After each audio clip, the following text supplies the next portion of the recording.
24 जून 1970 को जयपुर के राज्य सिंहासन पर महाराजा सवाई भवानी सिंह का राज्याभिषेक हुआ।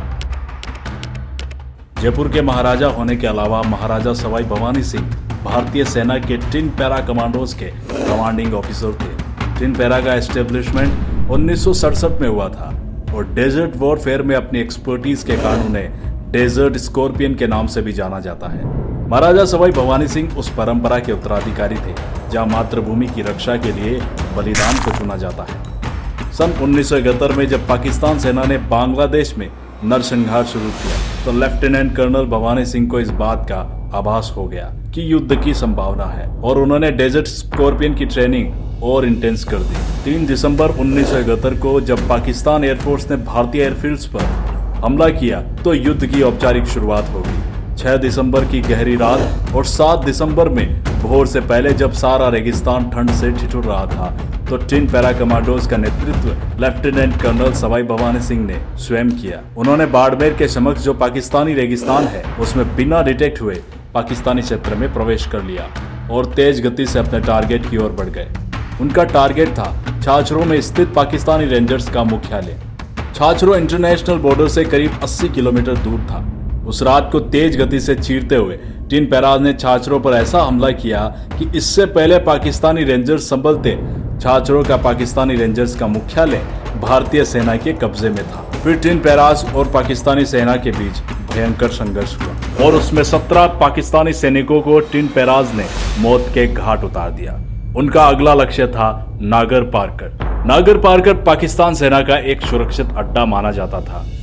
उसको तबाह करते हुए टिन पैराज ने एम्यूनेशन स्टोर को भी पूरी तरह से नष्ट कर दिया।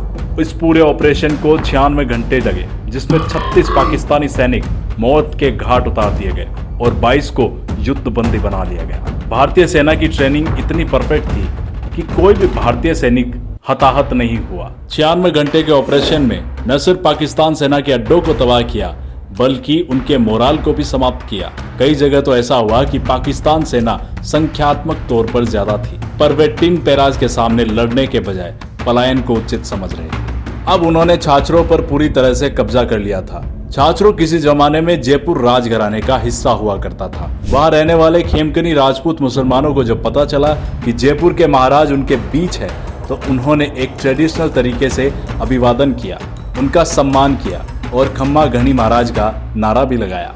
अब सवाई भवानी सिंह एक पेशोपेश की स्थिति में फंस गए।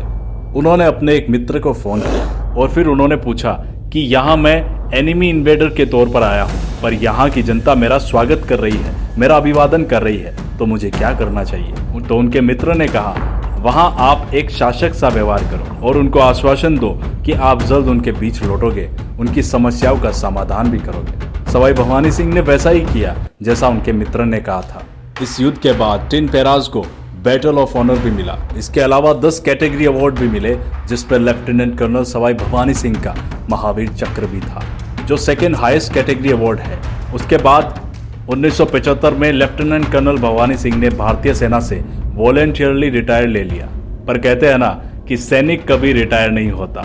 1957 में Indian peace keeping force Sri Lanka गई तो पैरा कमांडोज उनका हिस्सा थे और उसमें टिन पैराज और एलटीटी के बीच में भयंकर संघर्ष हुआ। तभी अपनी यूनिट का मोराल बढ़ाने के लिए रिटायरमेंट से निकलकर लेफ्टिनेंट कर्नल सवाई भवानी सिंह श्रीलंका पहुंच गए। अपनी टीम का मोराल बूस्ट किया, उन्हें मोटिवेशन दिया, उनके साथ खाना खाया और उसके बाद उनके इस बहादुरी कृत्य के लिए उनको भारतीय सरकार ने ब्रिगेडियर के पद से सम्मानित किया। ये एक बहुत रेयर इवेंट है जहां रिटायरमेंट के बाद ऑफिसर वापस आता है और सर्विस में उनको एक प्रमोशन भी दिया जाता है। छाछर के इस युद्ध का आगाज आज भी दुनिया के वॉर कॉलेज में अपने करिकुलम में रखा जाता है और अपने सैनिकों को इससे सीख देते हैं।